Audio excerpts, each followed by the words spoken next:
너의 걸음 주 인도하시리. 주의 강한 손 너를 거시리. 너의 가는 길에 주의 축복이 있으리. 영광의 주 함께 가시니. 내가 밟는 모든 땅 주님 다스리리. 너는 주의 길 기쁘게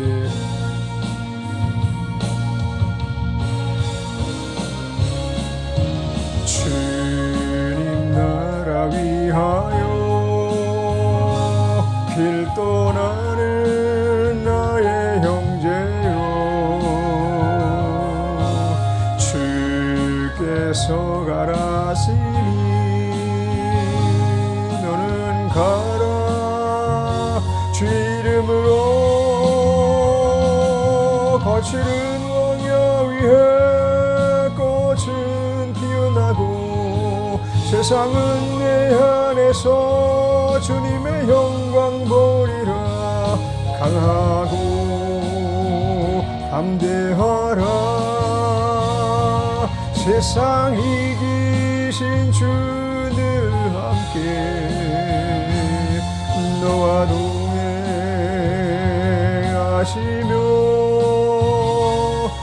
내게 새 힘을 주시리.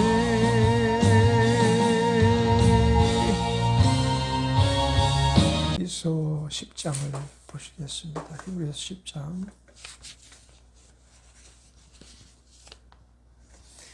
1절로 9절까지 읽겠습니다. 율법은 장차 오는 좋은 일의 그림자요 참 형상이 아니므로 해마다 늘 드리는 바 같은 제사로는 나오는 자들 언제든지 온전케 할 수 없느니라. 그렇지 아니하면 섬기는 자들이 단번에 정결케 되어 다시 죄를 깨닫는 일이 없으리니 어찌 드리는 일을 그치지 아니하였으리요. 그러나 이 제사들은 해마다 죄를 생각하게 하는 것이 있나니 이는 황소와 염소의 피가 능히 죄를 없이 하지 못함이라. 그러므로 세상에 임하실 때에 가라사대 하나님이 제사와 예물을 원치 아니하시고 오직 나를 위하여 한 몸을 예비하셨도다. 전체로 번제함과 속죄제는 기뻐하지 아니하시나니 이에 내가 말하기를 하나님이여 보시옵소서. 두루마리 책에 나를 가리켜 기록한 것과 같이 하나님의 뜻을 행하러 왔나이다 하시니라. 위에 말씀하시기를 제사와 예물과 전체로 번제함과 속죄제를 원치도 아니하고 기뻐하지도 아니하신다 하셨고 이는 다 율법을 따라 드리는 것이라. 그 위에 말씀하시기를 보시옵소서.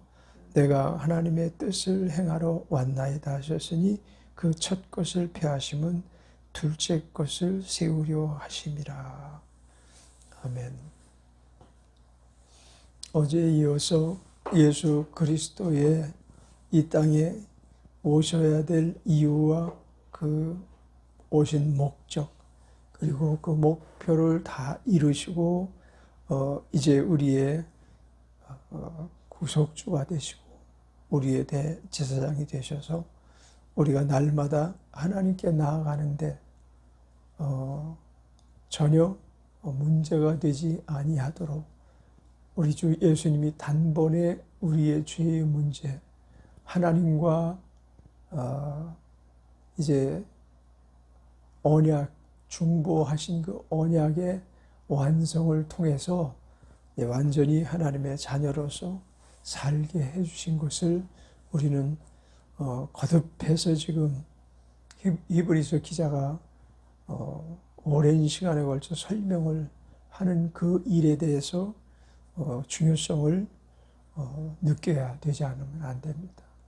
우리는 여전히 예수 그리스도께서 나를 위하여 지불하신 그 지불의 크기를 알지 못하고 나를 위해서 희생당하신 그 희생의 크기를 알지 못하고 하나님이 함께 하시는 그 모든 일 속에 우리 주님께서 마땅히 이루신 역사를 잘 알지 못하면 결국 우리의 믿음은 세상에 속한 믿음이 되고야 말 것입니다.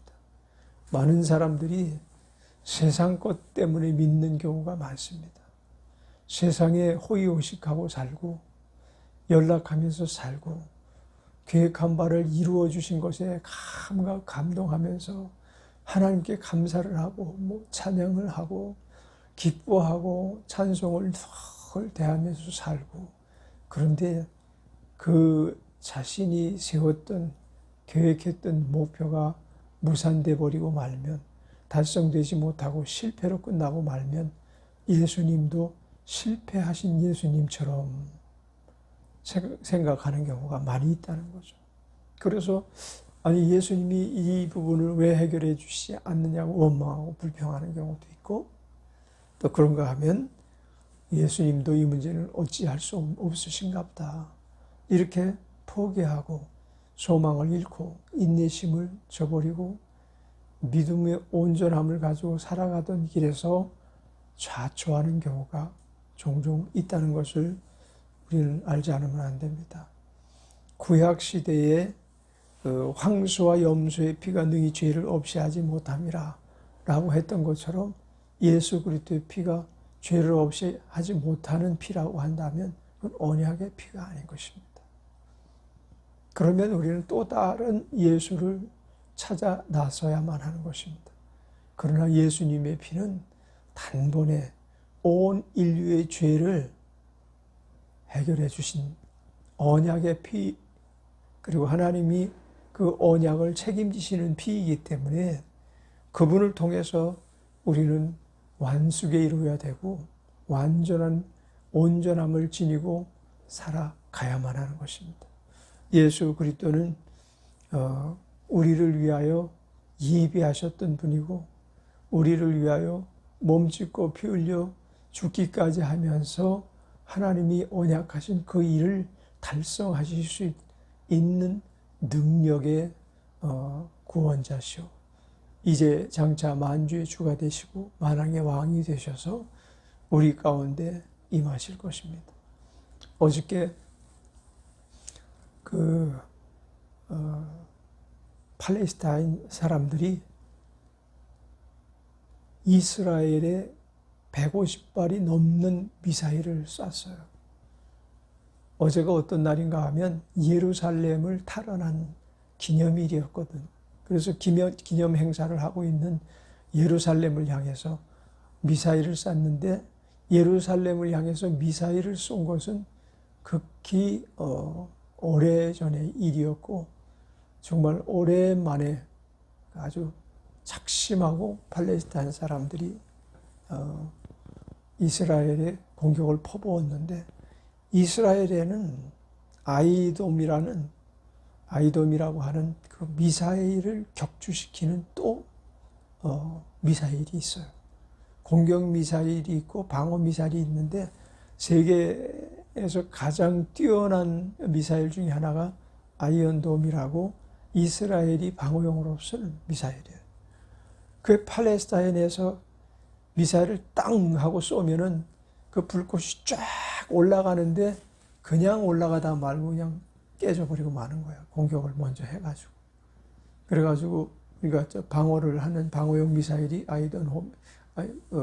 아이언돔이 발사가 돼가지고 아마 팔레스타인 공중에서 터지지 않는가 그런 생각이 들어요. 많이 와봐야 중간 지점에서 격파가 되고 150발 중에서 적어도 화면을 보니까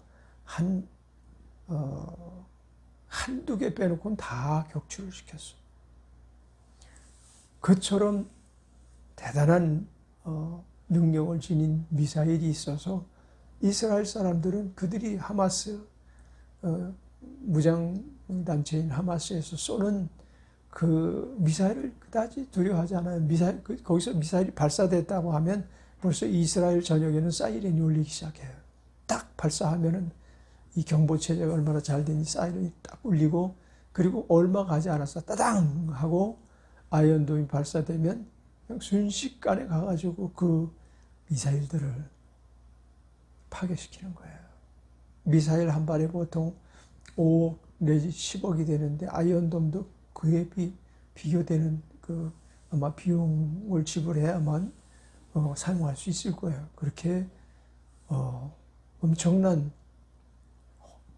가격으로 인간들이 낭비를 하면서 전쟁을 지금 시도하지만 더 무서운 무기를 만들기 위해서 사람들은 지금 아주 경쟁을 하고 선진국에서는 하여튼 전쟁이 일어나면 자국은 멸망당하지 않기 위해서 방어 무기도 철저히 만들 뿐만 아니라 공격 무기도 엄청나게 만드는 거예요. 우리나라도 그 중에서 3, 4위 정도에 들어가는 미사일은 우리나라가 강국이에요.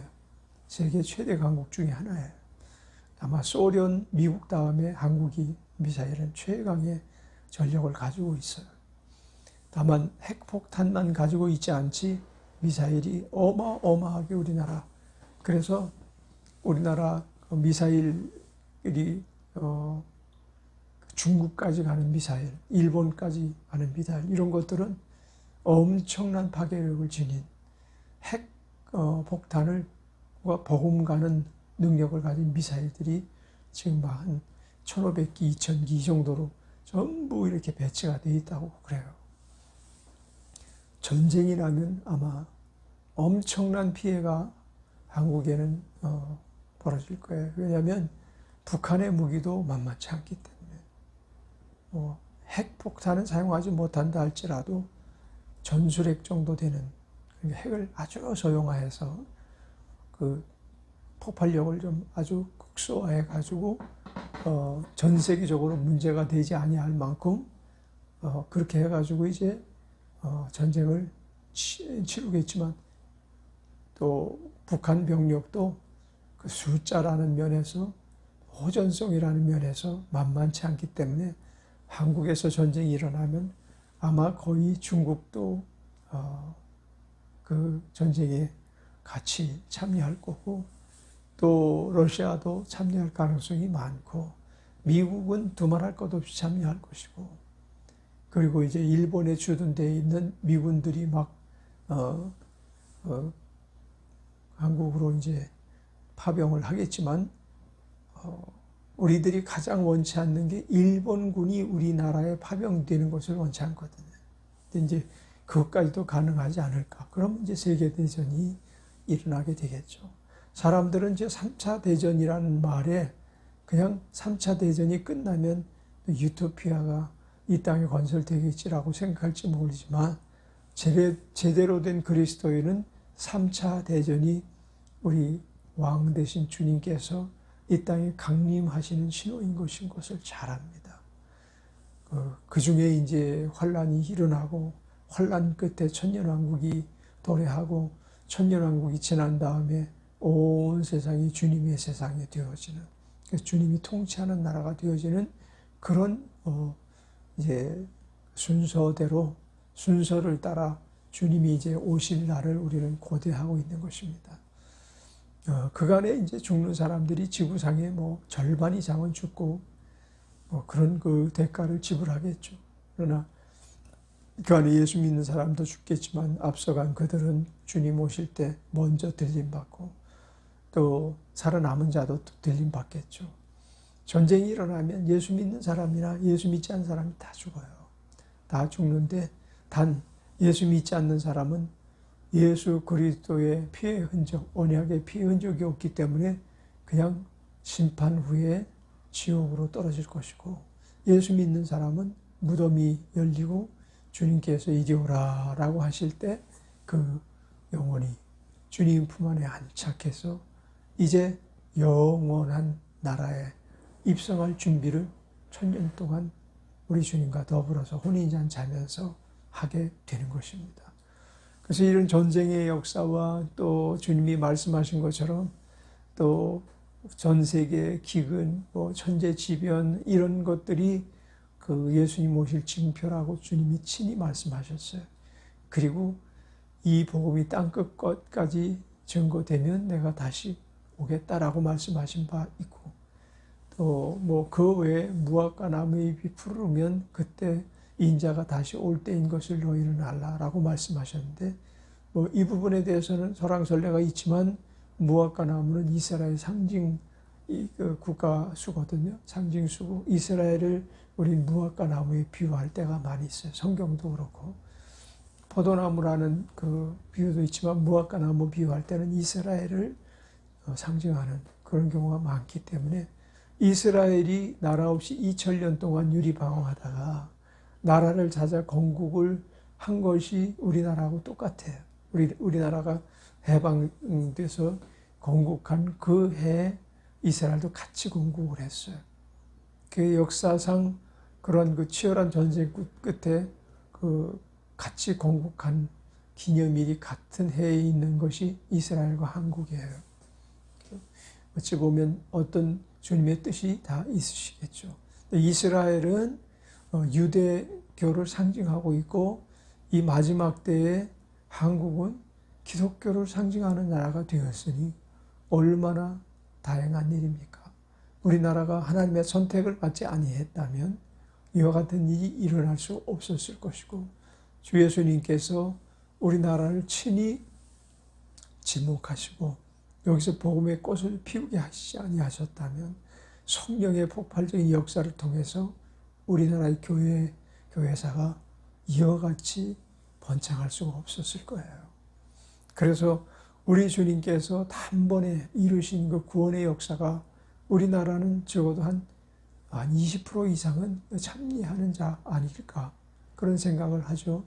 이전에는 뭐 3분의 1 뭐 이런 얘기까지 있었지만 실제적으로 지금 한 800만 정도 된다고 하니까 1000만이면 우리나라가 남북한 모두 해서 5천만이니까 그러면 남북한 모두 해서 5천만으로 할 때는 한 10% 정도 또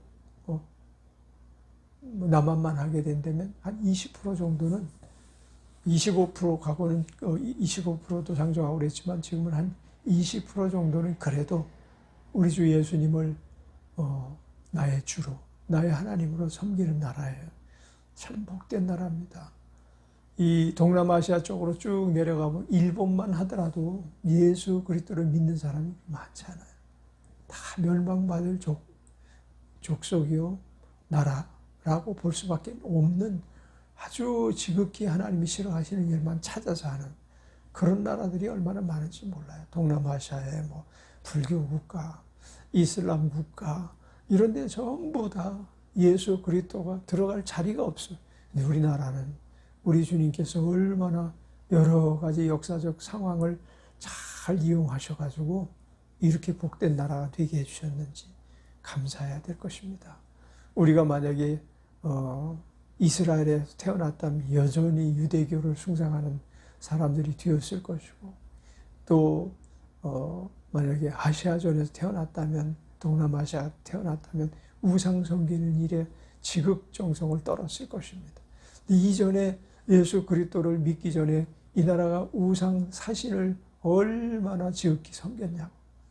이제는 정말로 예수의 나라가 되기 위하여 우리 모두가 다 애쓰고 힘써서 주님 나라 이 땅에 도래할 때까지 힘쓰고 애쓴 그 흔적이 주 예수님의 칭찬거리가 되기를 주의 이름으로 축원합니다.